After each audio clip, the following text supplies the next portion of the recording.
Olá pessoal, tudo bem? Meu nome é Rafael Mesquita e você está assistindo mais um vídeo do nosso curso de JavaScript que aborda os fundamentos da linguagem.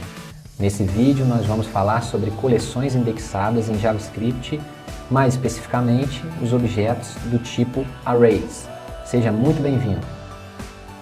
O roteiro do vídeo vai abordar situações práticas de manipulações dos Arrays, que a partir de agora eu vou chamar de Arrays, vou aportuguesar aqui. O primeiro passo vai ser criar um array e a gente vai começar a trabalhar esse conceito. Inicialmente, é importante a gente entender o que são coleções. Muitas vezes nós vamos precisar de armazenar mais de um valor em uma mesma variável, ou seja, utilizar o mesmo identificador, o mesmo nome de variável para armazenar mais de um valor. Quando a gente precisar desse tipo de solução em JavaScript, nós podemos trabalhar com as coleções. Isso vai acontecer em diversas situações. Por exemplo, quando você quiser armazenar diversas notas que um aluno tirou num curso, armazenar todas as alturas dos jogadores de um time de vôlei, guardar os CPFs dos clientes de uma loja, etc. A sintaxe para a criação de um array é essa que está aparecendo aí. Nesse caso, nós estamos declarando uma variável denominada ARR e aproveitando a mesma linha para poder preencher os valores dessa variável. Observe que esses valores eles estão dentro de colchetes e eles são separados por vírgula. Agora, caso você não queira preencher os valores da variável na mesma linha da declaração, o que você pode fazer é preenchê-los linha por linha, especificando a posição em que você quer armazenar o elemento. O importante de destacar aqui é que a primeira posição de um array é a posição 0. Para clarear um pouco mais, nós vamos para um exemplo. Considere esse trecho de código. Nesse código, nós estamos utilizando uma variável do tipo coleção indexada, ou seja, do tipo array, denominada emp. A saída da execução desse código pode ser observada no console.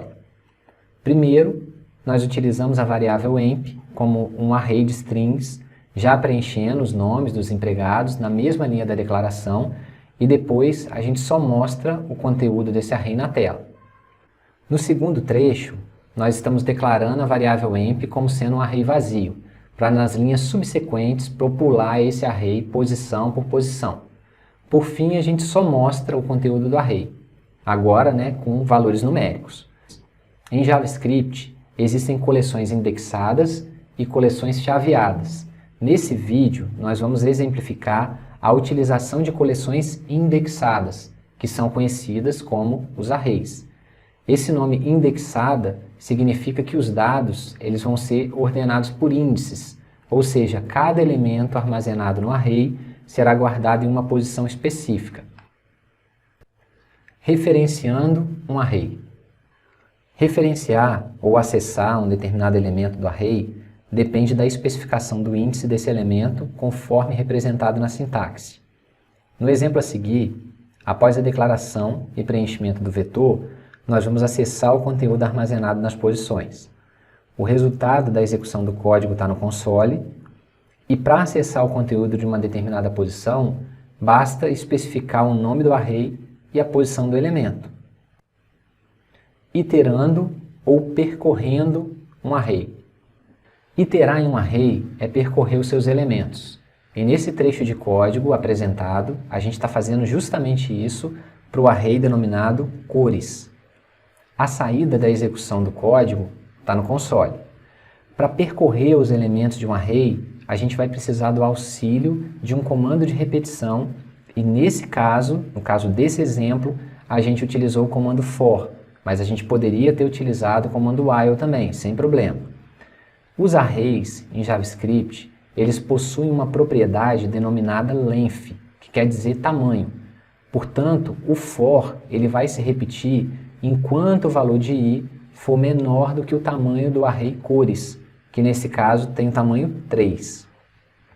Durante a execução do laço for, os valores de i, então, eles vão ser 0, 1 e 2. Por isso, o comando console.log vai mostrar os valores dos elementos nas posições 0, 1 e 2, que são, respectivamente, vermelho, verde e azul. Vamos considerar agora alguns métodos importantes para se trabalhar com os arrays. Os métodos são esses 7.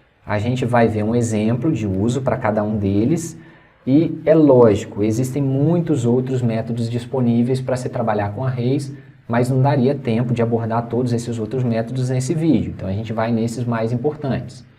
Primeiro, o push. Ele serve para adicionar os elementos ao final de um array.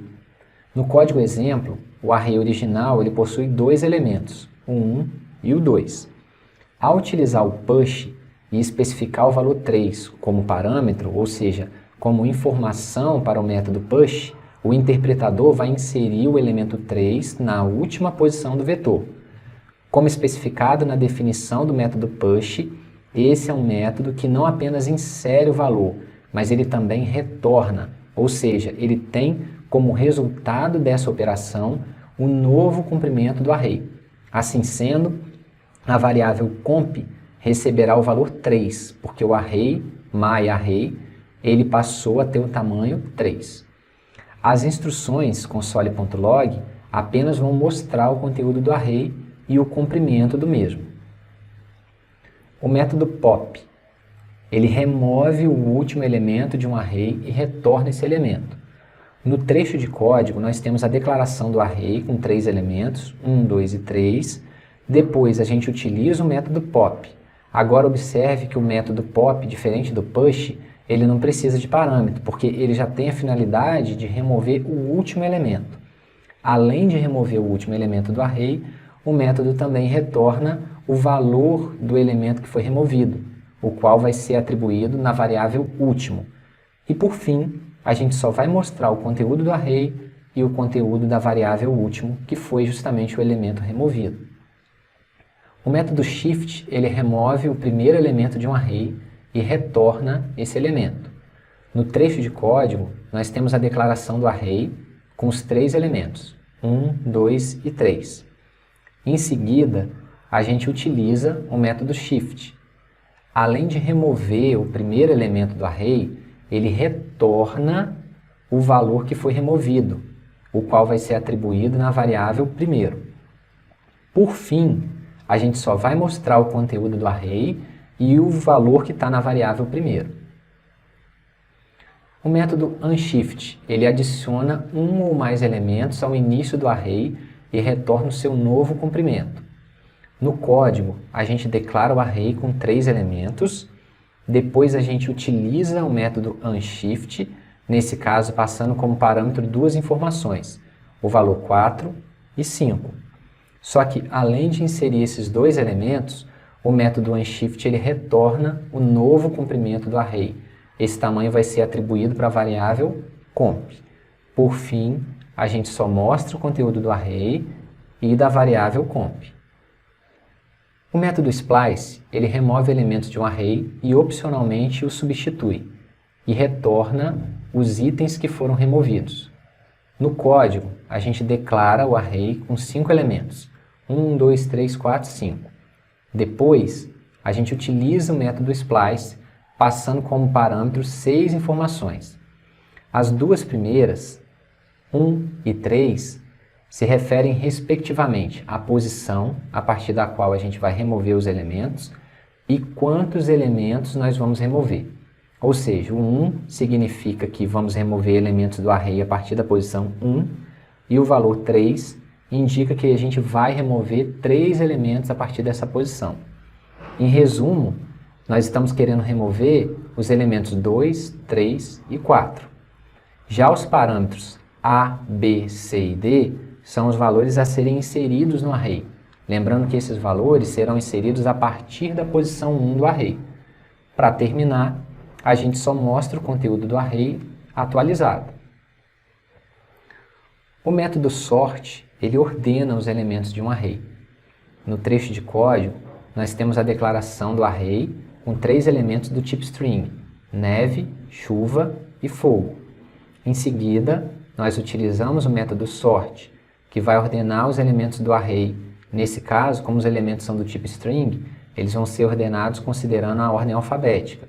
Se fossem números, a ordem crescente. Utilizando o console.log, a gente mostra o conteúdo do array, agora já ordenado. O método indexOf, ele busca um elemento no array e retorna o índice da primeira ocorrência. No código, primeiro nós declaramos o array com 5 elementos do tipo string.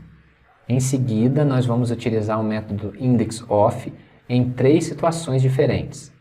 Na linha 2, o método indexOf procura a posição da primeira ocorrência do elemento b no array e mostra 1, pois a primeira vez que o b aparece no array é na posição 1. Na linha 3, a gente também vai procurar o elemento b, mas estamos interessados na sua segunda ocorrência. Isso porque foi especificado um segundo parâmetro, nesse caso o valor 2. O resultado vai ser 3, porque a segunda ocorrência do elemento b está na posição 3. A última utilização do indexOf está na linha 4, na qual nós vamos procurar o elemento z no array. Como não existe z no array, o método retorna -1. No console, nós podemos ver todos os resultados que foram executados. Nessa prática, nós vamos abordar os conceitos sobre coleções indexadas, mais especificamente, os arrays. Estou com o Replit aqui aberto, nós temos os nossos commits anteriores, né? Nossa última versão é a versão relacionada a comandos de repetição alinhados. Eu vou apagar esse enunciado do problema e substituir por um novo enunciado que considera a necessidade de se trabalhar com as coleções indexadas, com os arrays. Tá? Eu já tenho aqui uma identificação para essa nova versão e o que mudou? Bom, o início é o mesmo, né, de tudo aquilo que a gente já havia solicitado nas versões anteriores, mas nessa versão agora eu peço para que os salários líquidos eles sejam armazenados em uma coleção indexada, né, o array, e peço também para que depois seja calculada a média de todos os salários líquidos e verificado quantos foram as pessoas com o salário líquido menor do que esse valor médio. Então, justamente para isso, né, a gente vai ter que trabalhar com os arrays. Então, agora a gente vai tentar alterar o nosso código para atender essas novas solicitações do enunciado. Eu tenho aqui, então, a nossa última versão de código, que não considera, né, a utilização de array. Eu vou agora fazer a declaração da variável array aqui, ó. Eu vou declarar uma variável chamada salários, ou salário líquido, eu vou colocar salários apenas, e vou colocar como ela sendo do tipo array. Aí agora, depois que eu calculo o salário líquido, nessa parte aqui, ó, isso tudo está dentro do for, né, o for mais externo, que considera o recebimento dos dados das 5 pessoas. Depois de eu ter calculado, né, e mostrado esse salário líquido, eu vou armazenar essas informações no meu vetor salários, que foi o que eu acabei de criar. Então eu vou digitar aqui, ó, salários, que é o nome do vetor, vou apertar um ponto aqui, ó, e vou utilizar o método push, que nós vimos na parte teórica do vídeo, que serve para poder adicionar um novo elemento no vetor. O elemento que eu vou adicionar vai ser justamente o último salário líquido calculado. Então eu vou escolher aqui, ó, salário líquido. Dessa forma eu armazeno o salário líquido dessa pessoa, né, que eu acabei de calcular. Mas eu também estou pedindo no enunciado para que seja calculado a média de todos os salários líquidos calculados. Como que a gente calcula a média? A média vai ser a soma de todos os salários líquidos dividido por 5. Então eu vou precisar calcular a soma de todos esses salários. Eu posso fazer isso de forma acumulada, mais ou menos parecido como eu fui fazendo a soma aqui do salário líquido, do salário bruto, desculpa, com o ganho mensal dos dependentes. Então eu vou vir aqui, vou criar uma variável, vou dar o nome dessa variável de soma, por exemplo, e vou iniciar essa variável com valor de 0. Por que eu vou iniciar essa variável com valor de 0? Porque a cada novo salário líquido calculado, eu vou aumentar o valor da minha variável soma e adicionar a esse valor da soma o novo valor de salário líquido calculado. Então a gente vai fazer isso aqui, ó. Vamos imaginar, por exemplo, comecei a receber os dados de uma pessoa, essa pessoa ganha 10 mil reais e um valor de alguns dependentes, aí foi tudo sendo calculado aqui. Aí imagina que o salário líquido dessa pessoa foi R$ 8.500. O que vai acontecer? Eu vou guardar o R$ 8.500 no meu vetor, salários, né, no meu array aqui, salários, e depois eu vou somar 0, porque o valor inicial da soma era 0, se a gente subir aqui a gente vai lembrar, ó, a variável soma ela foi declarada com valor de 0, eu vou fazer a soma de 0 mais o 8.500, que a gente combinou que seria o valor do salário líquido calculado aqui em cima.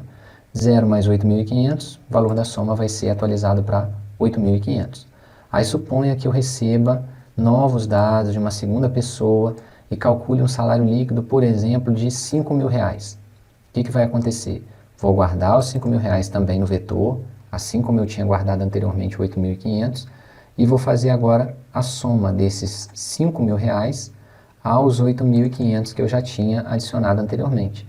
Então, esse cálculo soma, recebe o valor antigo da soma, mais o novo salário líquido que foi calculado, vai fazer com que ao final da repetição do for, eu tenha na variável soma justamente o somatório de todos os salários líquidos que foram calculados.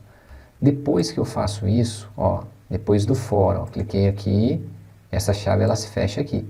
Depois que eu faço todo esse somatório, é hora de eu calcular a média. Eu não preciso calcular a média aqui dentro, porque a média eu vou calcular uma vez só. Se eu colocasse média e o cálculo da média aqui, eu estaria fazendo esse cálculo da média 5 vezes. Isso não faz sentido. Então eu venho aqui e coloco. Média vai ser igual a soma dividido por 5.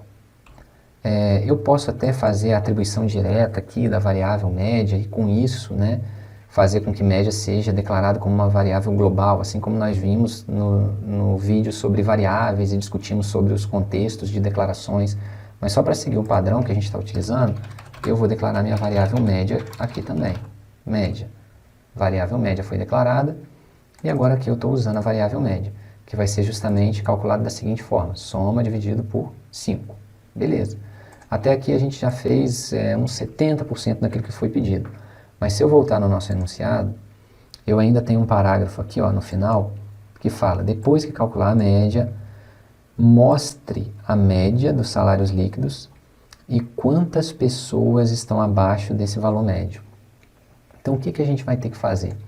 A gente vai ter que vir aqui, depois que calcular a média, a gente vai ter que verificar o número de pessoas desse vetor salários que está abaixo dessa média. Quantas pessoas ganham menos do que essa média salarial? E aí, para isso, a gente vai ter que fazer um outro for, né? No mesmo estilo desse for aqui de cima, porque são 5 pessoas que a gente vai ter armazenado no vetor. Eu vou dar um Ctrl C aqui, ó, Ctrl V aqui embaixo, só para aproveitar. Vou fechar as chaves, ok?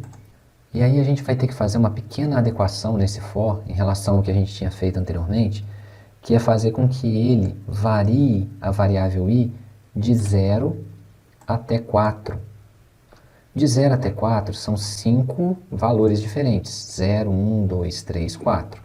Mas qual é a diferença de colocar de 1 até 5, ao invés de 0 até 4, como a gente está fazendo aqui? É porque, como a gente viu na parte teórica do vídeo, os elementos do array, eles vão ser acessados a partir do índice 0.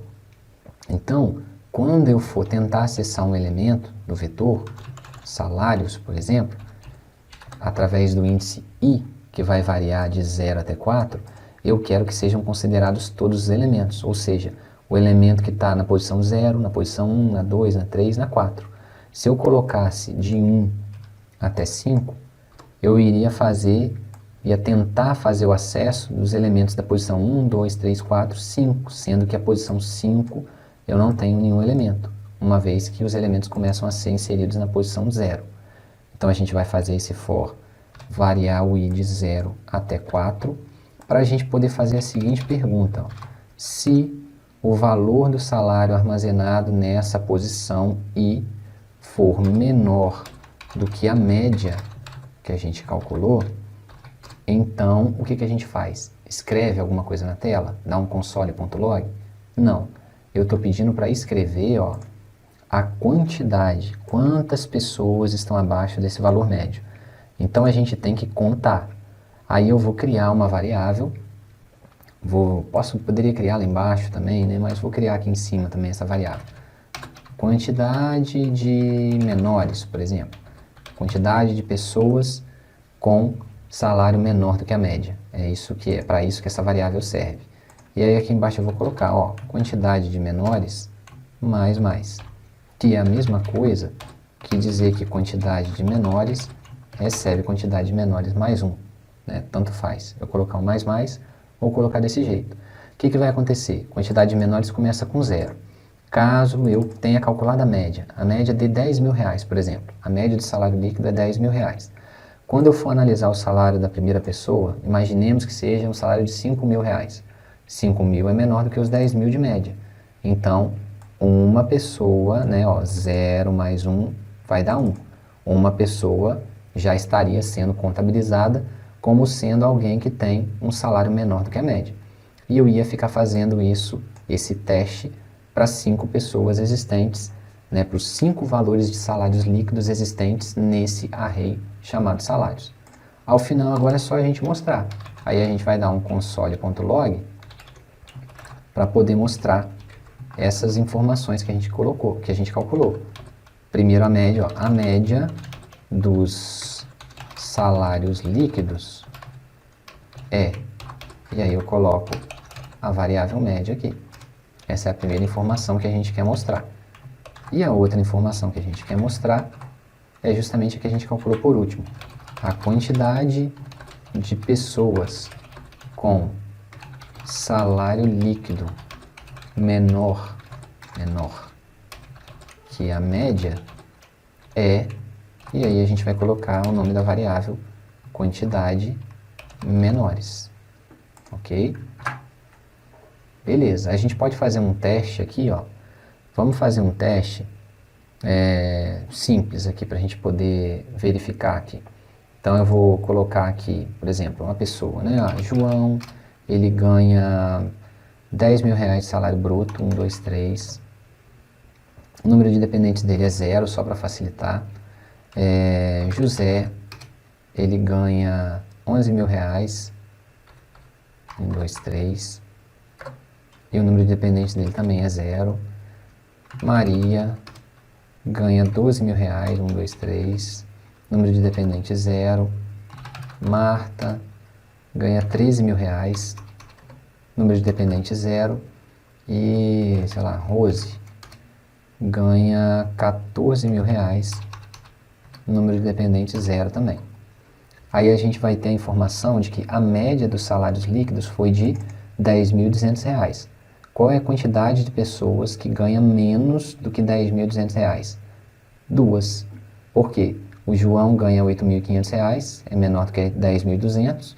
O José ganha 9.350, é menor do que 10.200. E a Maria não foi contabilizada, porque o nosso cálculo aqui, ó, foi só menor, ó, aqui embaixo. Ó. A gente só contabilizou na quantidade de menores os salários que eram menores do que a média, não menores ou iguais. Então a Maria não entrou nessa conta, portanto apenas 2 pessoas ficaram com salários líquidos menores do que a média. Ok? Essa é a nossa solução para essa versão.